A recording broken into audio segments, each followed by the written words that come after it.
Welcome back to ReZero Anime Review, episode number 46.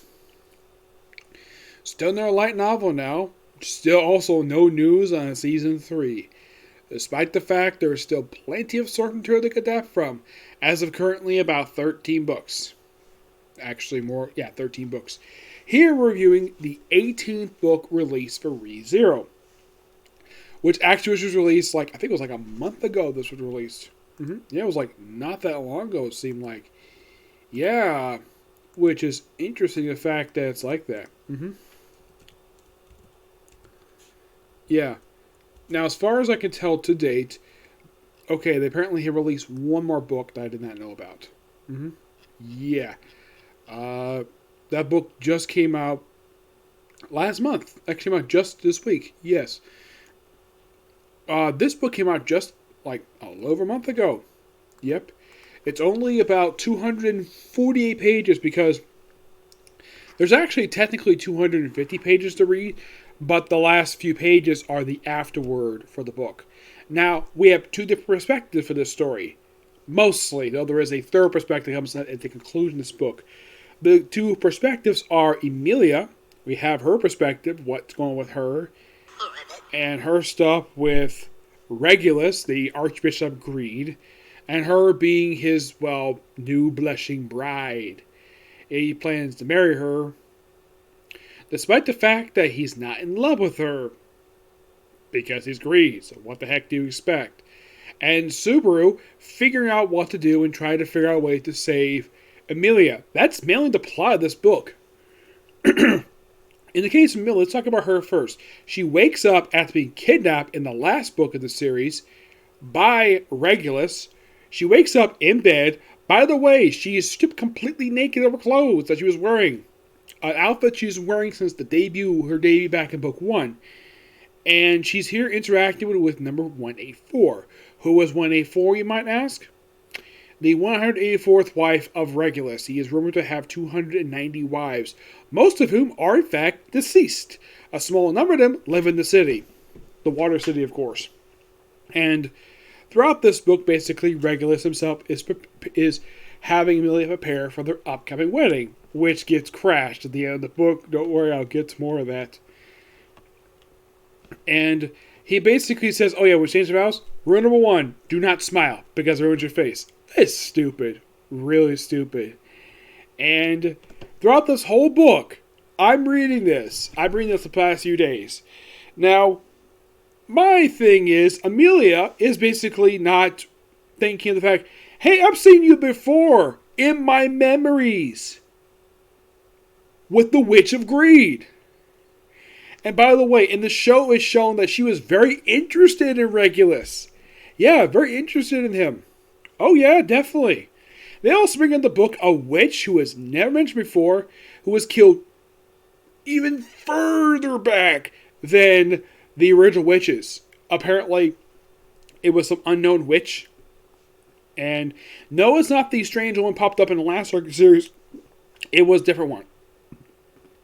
They go in detail about her, but it's nice to bring up here. So, yeah, in the case of Millie, that's pretty much what exactly goes on with her in the book. In the case of Subaru, he wakes up. Apparently, he was found in the river. Yeah, him and his allies found in the river. And here's a little fun fact about this particular arc. Do you know how many times he's actually done his return by death? Maybe once or twice in the first book of this story arc. Yeah, in the last book, never happened. This book, all the same scenario. I'm thinking, really? Yes, really. And it's also revealed they identify a couple of the corpse bodies that they fought in the last book. One of whom, according to Wilhelm, was actually his late wife, who was killed by the White Whale. The White Whale was a creature that Subaru and his forces fought back in I believe it was the third arc of the series. It was actually the end of season 1 for the anime. Yep. And this kind of falls right a year after that. So, pretty much in a way, and by the way, the whole book, Subaru has got his leg still bandaged since the last book. Yeah, still bandaged. And basically, he also helps Crouch in the book, who's there with Ferris, or one of her closest companions. And she's got this black mark on her hand, and of course, Ferris doesn't know how to heal it. But Subaru uses something quite interesting. He uses a return by death to heal her. Yes, the thing that revives him, he uses it to, remove the whatever this black stuff is. They don't go into detail exactly what the heck this is. It's on her hand, it's on her skin. And Ferris mentions Subaru mentioned, despite the fact these two have constantly touched her, no, they do not mention if now you might think, oh, wait, touch her? Did they mean they groped her? Did they touch her appropriately? No. That's never brought up here at all, because Subaru is not a pervert. He mainly just touching her hand, or maybe touching her face, but not touching her, below that. Not her chest, not her belly, not her private parts, just her face and hands and arms. That's it. And it was mostly there to heal her. And he does. He succeeds in healing her.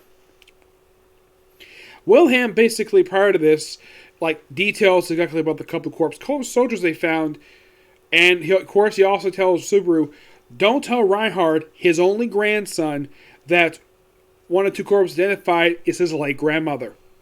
Yeah, don't tell him that. And Julius isn't here, but he doesn't do very much. Mostly, but just Reinhard does himself in here too.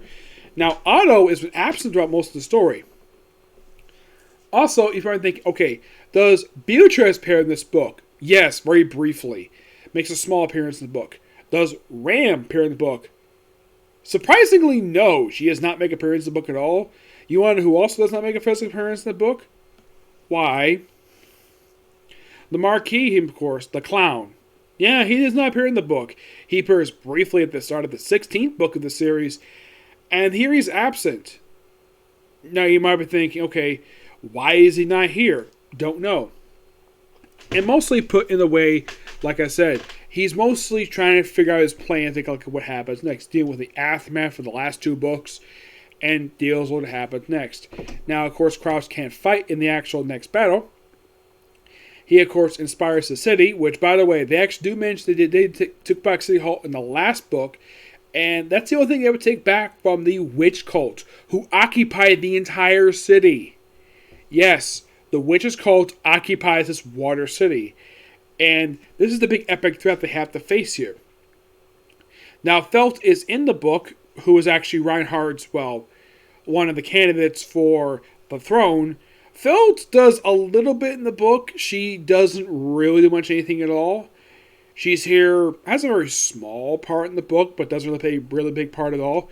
Subaru does give a speech, because, despite the fact Anastasia could have done it, but she chooses not to. Yeah, Anastasia, pretty much all the candidates are here in the city. She, of course, despite the fact she's known, they won't listen to her. They will listen to Subaru. By the way, Garfield, in case you're curious, does Garfield appear in the book? The answer is yes, he does. And he doesn't do a lot of anything per se. Mostly he's just there to interact with Subaru and gives inspiration. He even calls him General. Of course, Subaru gives basically a good speech and takes the course of a handful of pages. He mentions his name, and he also brings the fact he killed Archbishop Sloth a year prior to the previous year, which did happen at the end of Arc 3. Interesting that he brought up that, and basically him and Reinhold plan to storm the wedding in order to stop it and save Amelia. Amelia, of course, basically asks Regulus the obvious question, why in the world do you call your 30 wives as numbers? Best way to remember them. That's kind of the gist, basically, what he says. And they're about to have the ceremony, and then, of course, you have Subaru and Reinhard basically storming, and, of course, Amelia, you see the great image basically showing here of her basically so happy to see the man who loves her. Because she brings up to Regulus that Subaru is the man who loves her, and he basically means it. His one and only knight. And he, of course, says, I object to this wedding, and I'm taking your bride. Of course, they don't show Regulus' reaction because he is angry at the fact that this guy has stormed his wedding. And then we cut to Otto, who has been absent almost the whole story, And then he runs into another archbishop, which I'm not going to spoil who it is. Now, one of the archbishops who does appear in the book, Wrath, she does briefly appear in the book. Mostly, they mentioned that she interacted with Anastasia off screen in one of the towers, but that's simply for her. Now, apparently, there's 4 archbishops active in the city. There's Regulus, of course. There is another one, which I'm not going to spoil who it is. It's somebody who actually, of all the archbishops, the one who actually super deeply despises what he did to someone he cares about. There is Wrath. There is the actual Archbishop of Lust. She briefly appears in the book, too.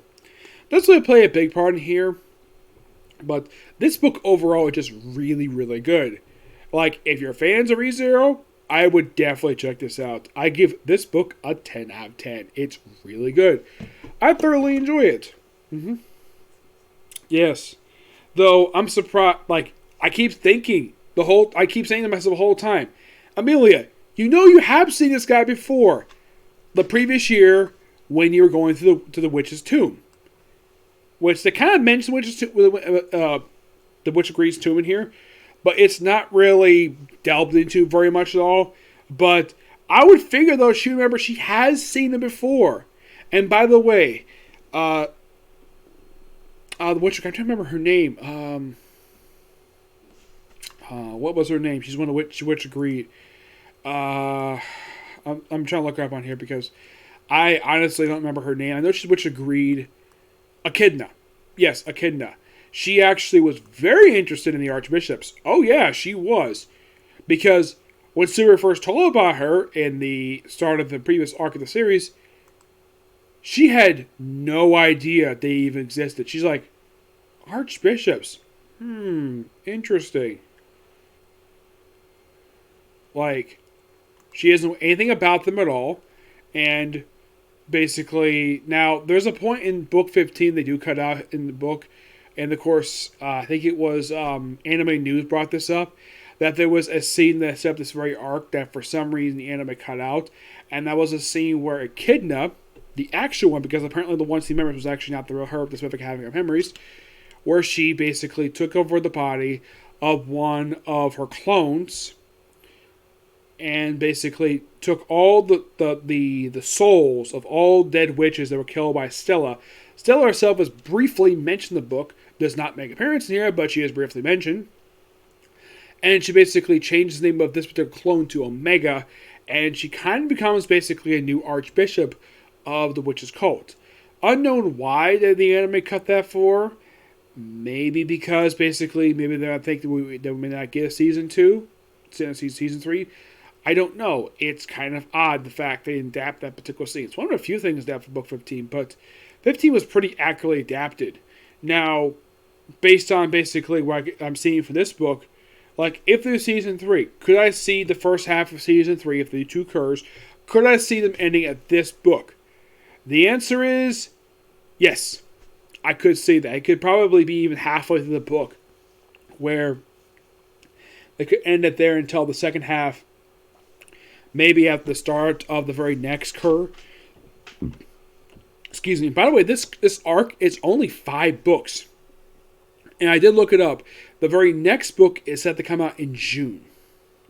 Yep, apparently these books come out once every 4 months. So, if in fact that the very next book comes out in June, does that possibly mean that the very next book after that comes out in October? It's possible it might do that, yes. No confirmation about that, but I could potentially see this book basically being released at that point. Yes, given the fact they release these books once every 3 to 4 months. I mean, as far as I can tell, it's not less on Amazon. If, in fact, when book 20 comes out, which that's the finale for this arc. Yes, it is. Yep. But not much I'll say about the book. It's really good.